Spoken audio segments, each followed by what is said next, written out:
Selamat datang di channel saya. Terima kasih udah mampir. Terima kasih udah subscribe, udah like, udah komen, dan udah share. Bagi yang baru mampir, jangan lupa untuk subscribe channel ini dan klik tanda lonceng untuk menyaksikan video-video menarik lainnya di channel ini. Sekali lagi terima kasih. Selamat menikmati.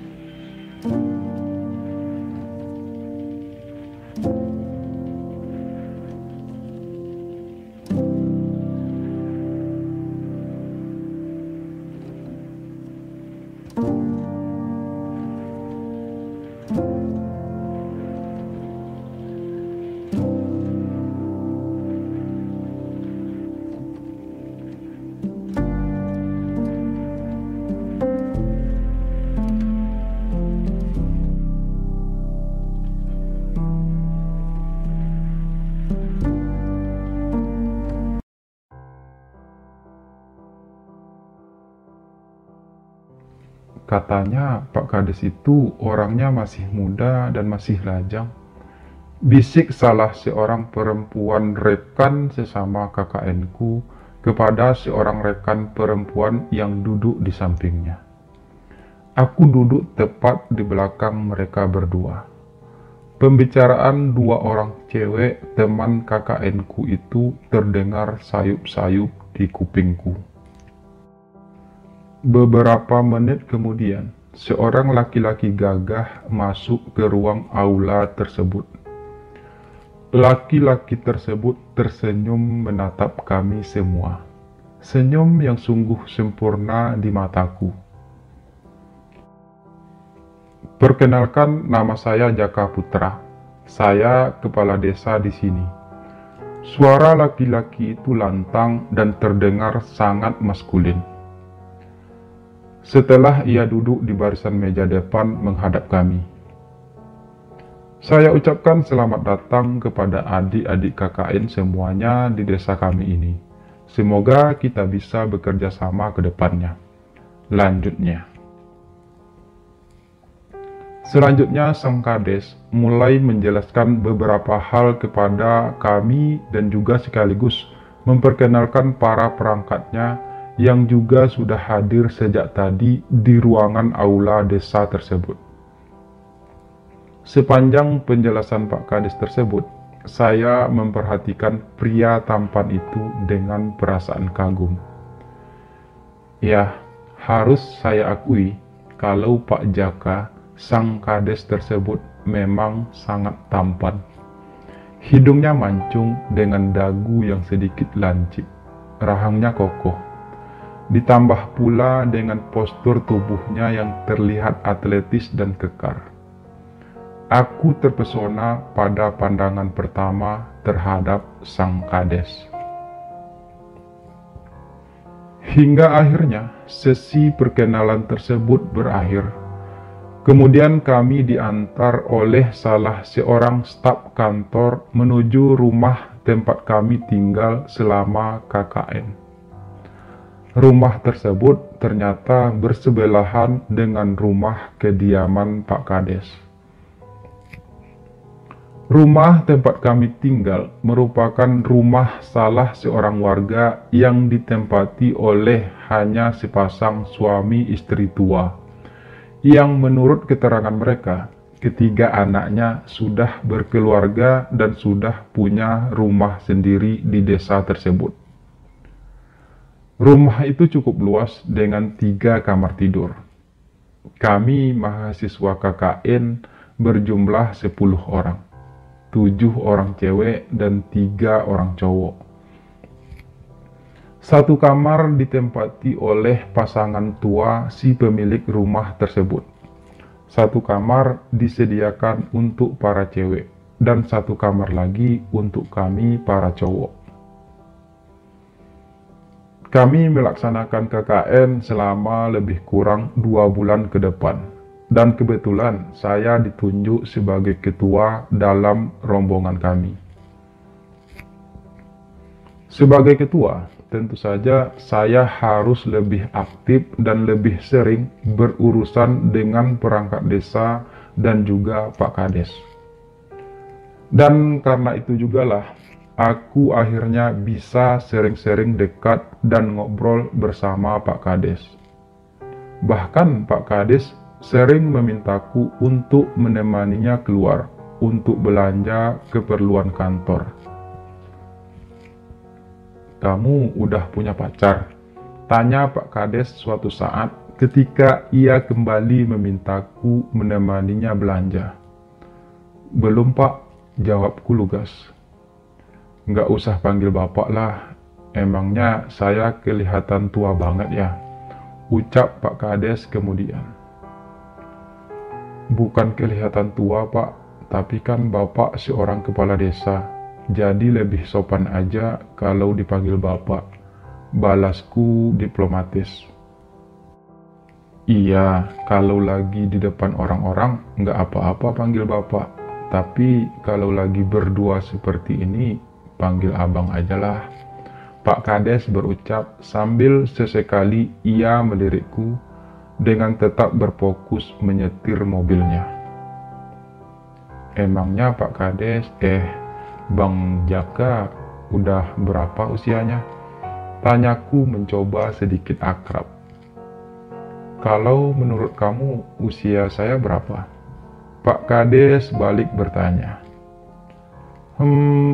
Menurut saya mungkin sekitar 28 tahun, jawabku setengah ragu. "Hampir benar sih, tepatnya saya udah 30 tahun, ucap Pak Kades masih dengan suara maskulinnya. "Masih muda ya Bang Jaka, udah bisa jadi Kades," ucapku lagi. "Iya, alhamdulillah perjalanan hidup saya cukup lancar. Tapi sayang, untuk urusan jodoh saya masih jauh ketinggalan." Suara itu sedikit memelan. Padahal Bang Jaka orangnya tampan, gagah, keren, dan juga sudah sukses.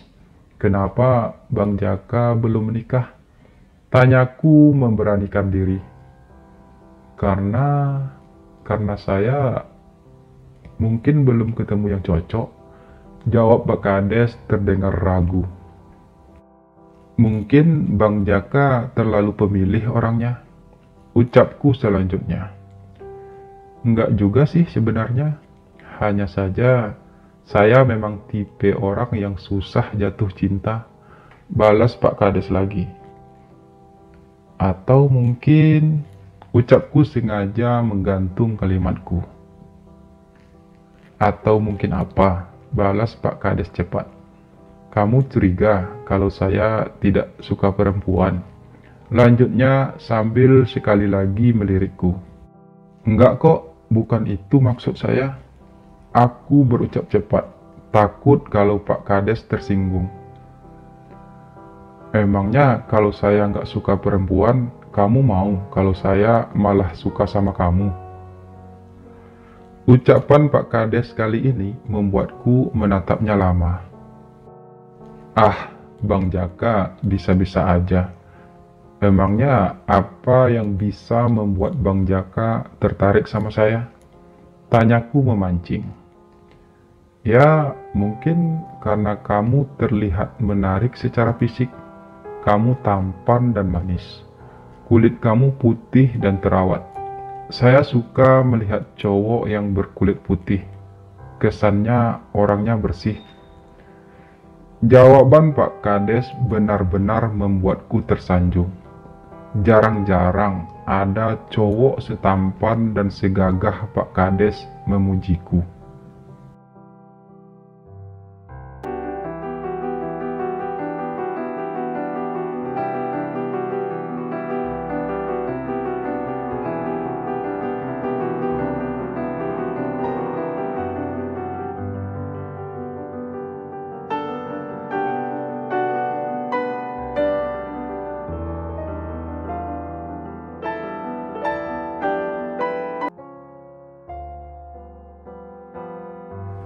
"Kamu suka nggak sama saya?"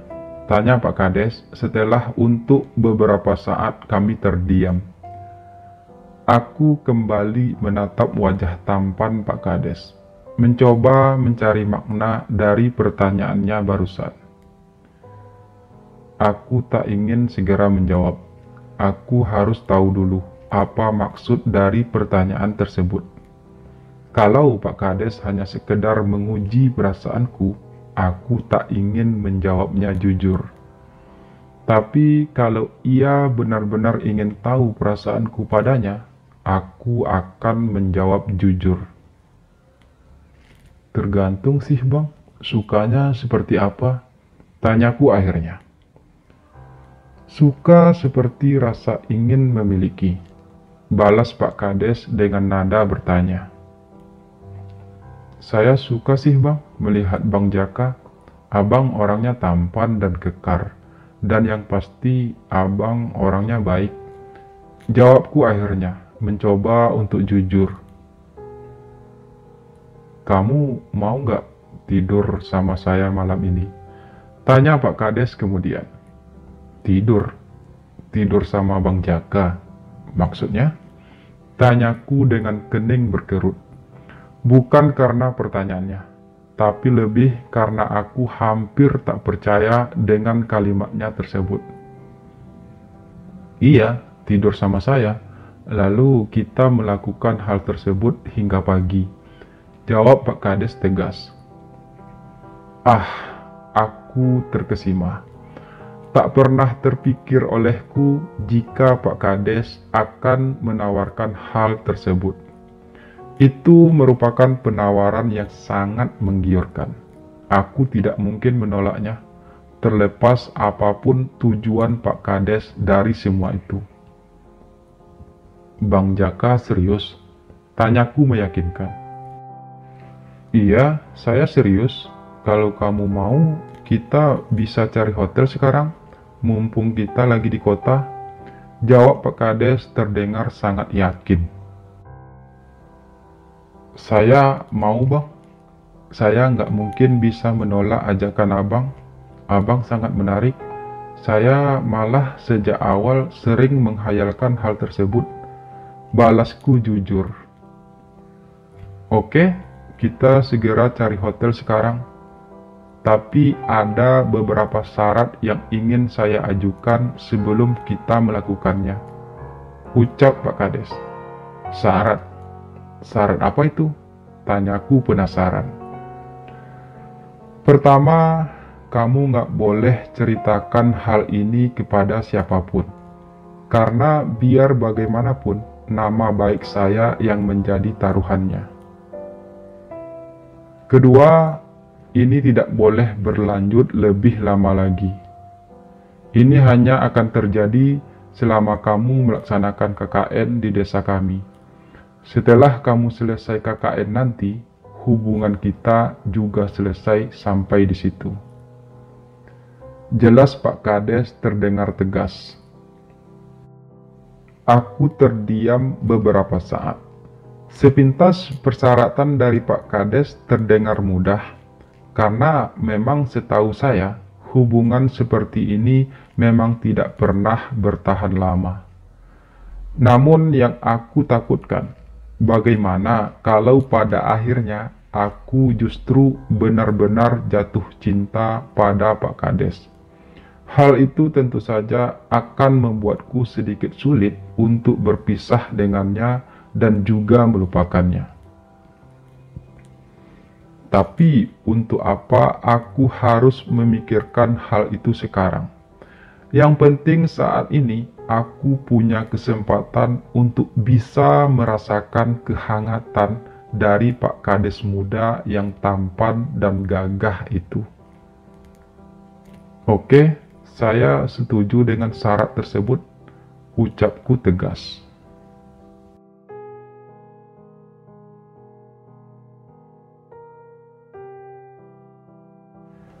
Satu jam kemudian, kami berdua sudah berada di dalam sebuah kamar hotel. Pak Kades terlihat sudah biasa memasuki hotel tersebut. Aku yakin ini bukanlah pertama kalinya bagi Pak Kades melakukan pertemuan dengan para lelaki di hotel.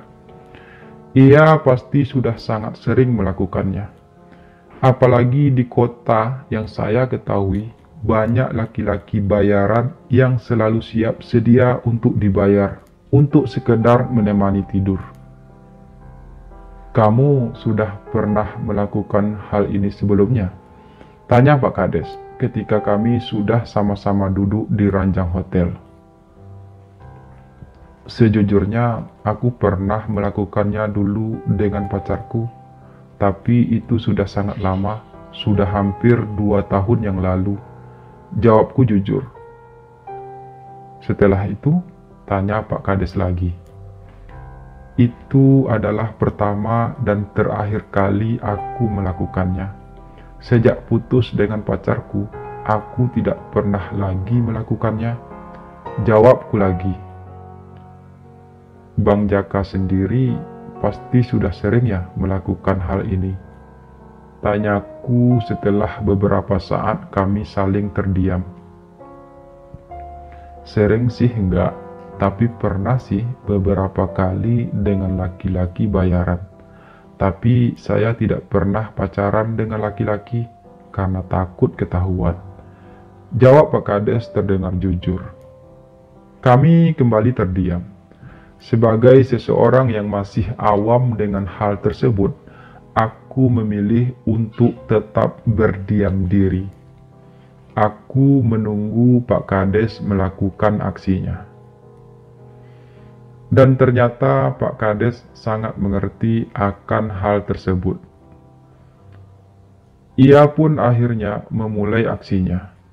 Aku tetap memilih untuk pasrah dan membiarkan Pak Kades melakukan apapun yang ingin ia lakukan padaku malam ini.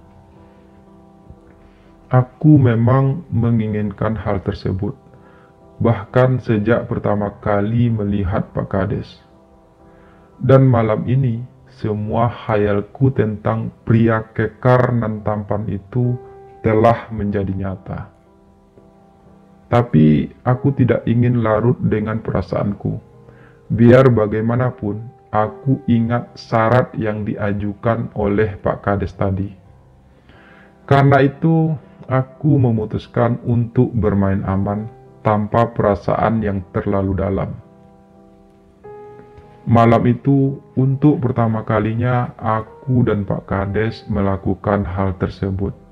Bahkan kami melakukannya beberapa kali sebelum akhirnya kami tertidur pulas.